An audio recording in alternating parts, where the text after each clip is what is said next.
He told me he was working late. I found pictures of him on vacation with my sister. I am a 31-year-old woman, and the first time he said working late, I believed him because work had been devouring everyone. The city runs on inboxes and bad coffee, staying late is practically a love language. He kissed the top of my head, grabbed his laptop bag, and promised he wouldn't wake me when he came in. I told him not to worry. I even laid out his favorite hoodie on the chair for when the AC at the office turned mean after 9 p.m. I was a helpful wife. I was also, it turns out, a slow learner. His name is Mark. We met at a volunteer day painting a community center. He was terrible at edging and very good at handing out bottled water. We married 4 years later in a rented greenhouse that smelled like eucalyptus and damp soil. My sister, Tessa, cried during her toast and called us each other's safe place. People clapped. My mother pressed her napkin to her eyes. I believed every word because I had no reason not to. The late nights started small. A Monday here, a Wednesday there. He texted photos of spreadsheets and a desk lamp, captions like "send help" and "still at it." I sent back gifts and encouragement and a photo of our cat sleeping judgmentally on his pillow. After a month, he was working late 3 nights a week. I asked once if the project had an end date. He said soon, kissed my forehead, and left a coffee ring on the counter that I wiped with the indifference of a person who thinks messes are temporary. Tessa had her own orbit, yoga classes that sounded like cults, a job at a boutique that let her borrow dresses, a way of narrating minor inconveniences as if they were plot twists. She lived 20 minutes away but felt closer because our phones pretended distance doesn't matter. We had sister dinners every other Thursday at a Thai place that keeps a photo of the owner's cat behind the register.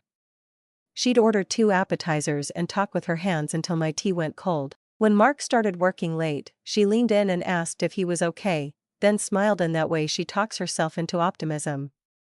At least he has a job. Half my customers pay in stories and vibes. 3 months in, the late nights had a flavor: cologne he never wore at home, a new hair product that made his curls behave too much, the precise way his shirt was tucked like someone had smoothed the fabric for him while looking in a mirror not ours. I told myself I watched too many detective shows. I told myself stress makes people strange. I told myself men are allowed to learn about grooming at 33. Then he asked about June. Would you be mad if I disappear the first week? He had that careful tone, the one you use when you're negotiating for concert tickets you can't afford. I said my work was flexible, we could plan around it. He looked relieved, surprised, grateful, 3 expressions that should not arrive together. He said there was a team offsite upstate. I asked for dates. He said he'd confirm. The next day he sent a calendar invite, Q2 strategy retreat. I clicked accept out of habit. In the notes, limited reception. I almost laughed. Strategy never means limited anything. The week came. He packed light, the way men do who assume towels appear like magic. He took my charger, promised to buy me another, and left a coffee ring that time I didn't wipe. The first 2 nights, he texted short and late. The third night, nothing until morning, sorry dead tired. On Friday, my phone buzzed with a message from an old friend who hasn't figured out boundaries but is good at chaos. She sent 3 photos with no preface, like a person dropping plates. The first, Mark on a balcony, sunglasses, a blue shirt I'd bought him for our anniversary, overlooking water that was not any lake upstate. The second, Mark in a cabana with a woman in a straw hat whose mouth I could have drawn from memory. The third, my sister, hair braided like she does when she's on a beach, drink in hand, her hand on Mark's knee as if they had negotiated ownership of it. The caption below, written by some stranger in a public story: siblings-in-law getaway. #family. It's a bizarre thing to have your life confirmed by a hashtag. My mouth went dry. My vision narrowed to a coin. I enlarged the photos until the pixels complained, scanning for excuses. The hat could have been anyone's. The knee could have been anyone's. The balcony could have been a trick of light. Then I zoomed in on the logo of the resort reflected in Mark's sunglasses, read the name, and felt my stomach tilt. The resort sits on an island we almost booked for our honeymoon before deciding our budget didn't like boats. I didn't call. I sat on the kitchen floor with my back against the cabinet and let the cat headbutt my knee like he knew a person needed unearned affection. Then I did what I do when the world tilts. I wrote. Date, time, screenshots saved to a folder called Record. I forwarded the images to an email I keep for boring adult things, warranties, taxes, now betrayal, because phones are noisy and I needed the proof to live somewhere quiet. When Mark finally called, his voice was breezy and full of We're grabbing one last session before the rain, he said, as if rain falls on retreats. I asked him how upstate was. He said green, pastoral, restful. I asked if they had palm trees upstate now because climate change is doing wild things. Silence is a bloodless thing until you hear it in your ear. He exhaled. He said I was being dramatic. He said I needed to trust the person I married. He said Tessa had texted him to ask about my mood and he told her you get anxious when he's away. The audacity of that comfort made my eyes sting. I called Tessa. Straight to voicemail. I texted her a single photo and waited. The dots appeared, disappeared, returned, disappeared again. When she finally wrote, it was a paragraph that could have been written by a committee. She needed space to explain. The trip was complicated, nothing physical had happened, she and Mark were clarifying history, and I was projecting old wounds onto new circumstances. Old wounds. New circumstances. I stared at the phrases until they turned into wood. Then I put my phone face down and breathed like a person who had to be reminded. They came home 2 days later. Mark brought me a keychain with the resort logo like he thought souvenirs can talk, like the metal could say, look, this was real. Tessa sent a voice note that was mostly inhale and please and a promise of coffee to contextualize. Context is the word people use when they want you to meet them in a softer room. I said we could meet Saturday at noon, public, where chairs are rooted. My mother called before Saturday as if she could feel the weather. She asked if I'd be at dinner Sunday. I told her I had plans with Tessa. Her voice slowed, careful. Be kind, she said, you know your sister. I said I did. The problem is I knew my sister as a person who loved me first, not as a person who would sit in a cabana with my husband. At the cafe, Tessa arrived breathless and beautiful in a way that felt like theft.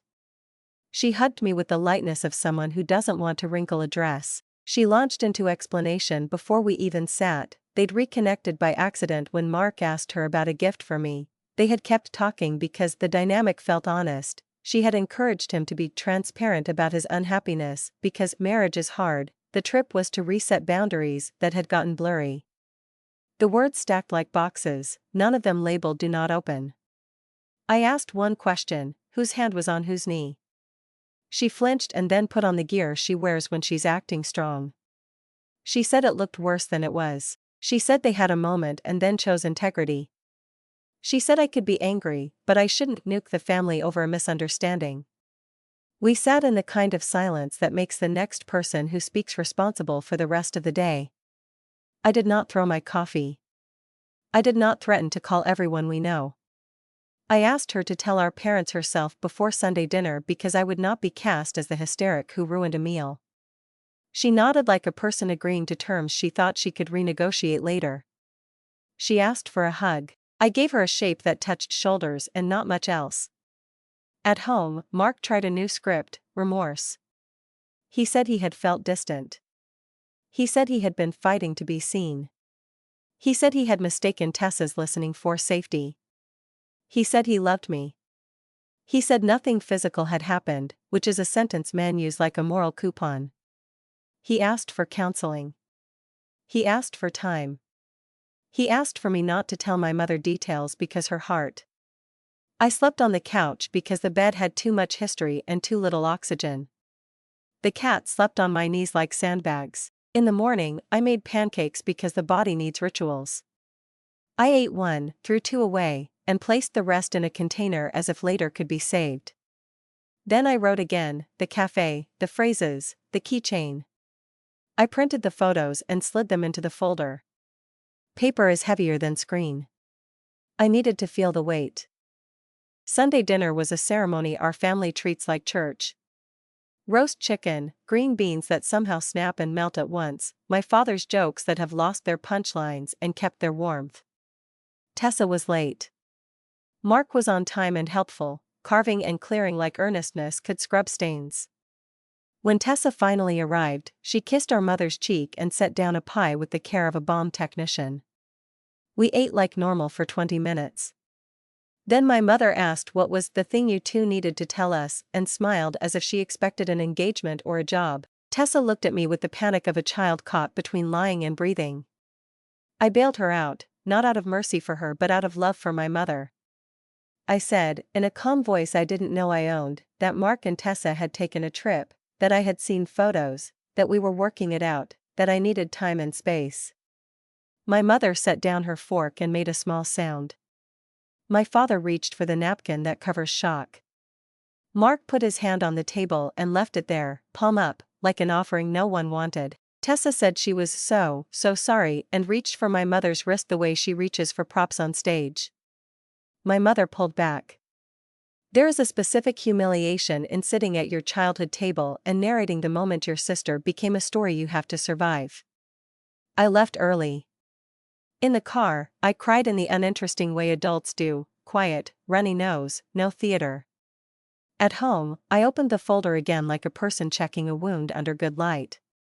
Then I opened a new document and typed a thing that started as a note and became a plan. I would not scream. I would not beg. I would not hold up a sign that said save me. I would build something boring and strong that could hold me when the next lie arrived dressed like good intention. I stopped narrating and started counting. Bank statements first, a charge to the resort 3 days before the offsite, a florist near the airport labeled, "Thank you bouquet," 2 last-minute clothing purchases at a store that sells linen to people who call outfits looks. I opened a separate account in my name, moved my direct deposit, and wrote down every number without adjectives. I downloaded our phone records and highlighted the hours Mark and Tessa became nocturnal friends. Proof is dull and beautiful. It kept my hands busy while my heart learned to walk without a crutch. Mark suggested counseling. I agreed to a single session to hear myself out loud. In the room, he was penitent and articulate. He said he'd been lonely. He said my work had taken my attention at the worst time. He said he was groomed by familiarity. He did not say betrayed. He did not say lied. The therapist, a woman with a voice like clean paper, asked him to name 3 concrete changes he had already made to rebuild trust. He listed promises. She asked for actions. He listed future tense. She turned to me and asked what I wanted.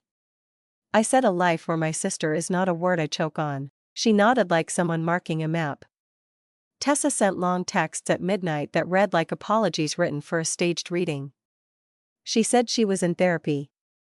She said she was ready to do the work. She asked if we could meet at the park where we fed ducks when we were little, as if geography cures damage. I told her I needed to stop being her audience. She wrote back a heart and nothing else, which is either surrender or new manipulation. I saved it in the folder anyway. Paper records both. My mother oscillated between quiet fury and casseroles. She dropped off a lasagna and a note that said, "You are not alone," and then called later to ask if I had eaten. She asked about church and I said one day. She asked if I would forgive and I said the word isn't a door you can open from the outside. My father offered to move a heavy dresser because fixing is the only language he knows that doesn't embarrass him. He moved the dresser. It was crooked. We left it crooked because straight felt like lying. 3 weeks after the dinner, their story began to rupture on its own. The friend who had posted the siblings-in-law getaway story posted a new photo, a hand with a fresh bracelet on a table with 2 drinks, captioned "Second Chances." The hand had a scar I knew from childhood. Tessa fell off a bike at 9, I carried her home with blood on my shirt. In the reflection, 2 silhouettes. It was a small mercy from the universe, they were not even careful, which meant I could stop believing their word puzzles. That was the day I scheduled an appointment with a lawyer. Not because I wanted to turn love into litigation, but because I could feel the next wave coming and I wanted to be on sandbags, not hope. The lawyer was a calm person who said things like contingency and documentation and don't text after 10. She asked if there were assets to divide, any debt, whether the house was jointly owned, it was rented, whether children were involved, no, whether any accounts needed to be frozen, 1. She said I could file for separation without drama. She said to let her send any letters that sounded sharp in my head. She gave me a list, passwords to change, duplicates of documents to make, a reminder to keep my tone level. She said judges prefer boring people. I laughed once, surprised. Mark found the folder one afternoon because I left it on the table on purpose. He flipped through the pages and said the line men say when they want to make you feel cruel for surviving, you're building a case. I said I was building a spine. He said I was making it impossible to come back from this. I said I wasn't the one who had taken a tropical workshop in betrayal. He tried the word forgiveness and I tried the word boundaries and the words looked at each other like cats in a window. He asked if we could go away for a weekend, just us. I told him he liked resorts. He did not laugh. The confrontation with Tessa happened by accident in a grocery store aisle between paper towels and cereal. She looked older in the bad light, like someone who had learned the price of a thing too late. She said she missed me and reached for my arm. I stepped back because muscle memory protects before reason arrives. She cried in the controlled way people do when they hope someone will hand them a truce. She said she had ended it with Mark because it was unsustainable. She said she had thought she was saving me from a worse truth, which is a sentence I still don't understand. I told her the worst truth is that my sister saw me as a soft landing for her choices. She said I was cruel. I said I was exact. She left the cart and walked out. A stranger asked if I needed help finding the good granola. People are kind in small, brilliant ways. I moved out the next week, not because I had to but because the air in our apartment had learned a language I didn't want to speak. I took the cat, my books, the quilt my grandmother made, and the tea kettle that sings. I left the couch and the bed and the coffee table we'd found on a curb because furniture holds fingerprints you can't see until you're trying to sleep. Mark texted a photo of the empty living room and wrote, "It doesn't feel like home." I typed and deleted 7 replies. I sent none. We signed papers in a room with bad art. The clerk stamped things without looking at our faces. He said good luck in a voice that sounded like he says it 40 times a day. Mark asked if we could get coffee after, for old time's sake. I walked to the door and pushed it open and felt the specific lightness that arrives when the bureaucracy catches up to your reality. The fallout in the family was messy and slow, the way ice breaks when it's tired. My mother stopped inviting Tessa to the Sunday meal for a while, then started again with rules: no talking about Mark, no jokes about romance, no tears at the table. Tessa came once, sat small, left early. She texted afterward that she respected my boundaries, which made me want to throw my phone into the river and then buy a new one out of spite. I didn't reply. Boundaries without silence are just invitations to argue. Work saved me in the dull, glorious way work does. I took on an ugly project and made it elegant. My boss asked if I wanted more responsibility and I said yes because competence is oxygen. I started running in the mornings by the water and learned which benches faced the sunrise and which faced the people pretending not to cry. I became the person who brings cut fruit to meetings and leaves early without apology. I slept sometimes. When I didn't, I read novels where nothing bad happens beyond a lost umbrella. Months later, Tessa wrote a real apology, not a performance. No justifications. No but. She said she had been selfish and addicted to attention. She said she had mistaken being chosen for being loved. She said she would understand if I never wanted to sit across from her again. I read it twice. I put it in the folder. I did not reply that day. Forgiveness might arrive, but it will not be invited by a deadline. Mark tried a last orbit, a holiday card with a photo of him hiking a mountain he would have complained about when we were married. The handwritten note said, "I'm doing the work."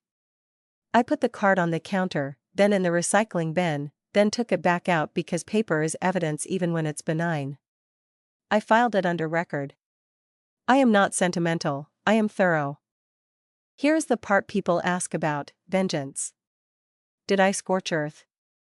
Did I post the photos? Did I send them to his boss or staple them to my parents' mailbox? I did none of that. My revenge is that I know exactly what happened and I don't have to convince anyone who doesn't want to know. My revenge is that my life shrank to fit inside a studio with plants and books and a cat who ignores me until he needs me, and then it grew. I cook for friends who bring bread and let me keep the plate. I say no to favors that cost me sleep. I stopped being the person who wipes coffee rings and started being the person who doesn't leave them. If a niece or nephew someday asks why Auntie doesn't say Uncle Mark's name, I'll tell a version that keeps their innocence safe. I'll say, once, someone said he was working late, and later we learned work can be a costume. I'll say, in our family, we try not to take things that aren't ours, not even people. I'll say, love is not scarce, integrity sometimes is, guard it like bread in winter. I still pass the Thai place. The owner's cat photo is fading. The waitress asks where my sister is without meaning harm. I say she's well. It's not a lie, it's a placeholder. I sit at a different table now, order the same food, leave a tip that remembers all the times I sat there believing my life was one thing and not another. When I get home, I open the windows and let the city noise in and boil water for tea. The kettle sings. The cat looks offended and then forgives me. On the fridge, a small list in my handwriting, believe behavior, not captions. Paper over panic. Boring is beautiful. You are not hard to love, you were easy to use, there's a difference. He told me he was working late. I found pictures of him on vacation with my sister. That sentence used to sit in my chest like a stone. Now it's a bookend on a shelf I rarely dust. The books between hold other stories, mundane, steady, kind. None of them require a fake offsite, a straw hat, or a balcony. They require groceries, texts returned, apologies that come with changed behavior. They require showing up when you say you will, even if the only thing waiting is a cat who likes to pretend he doesn't need you until he's asleep on your knees. Follow me for more stories.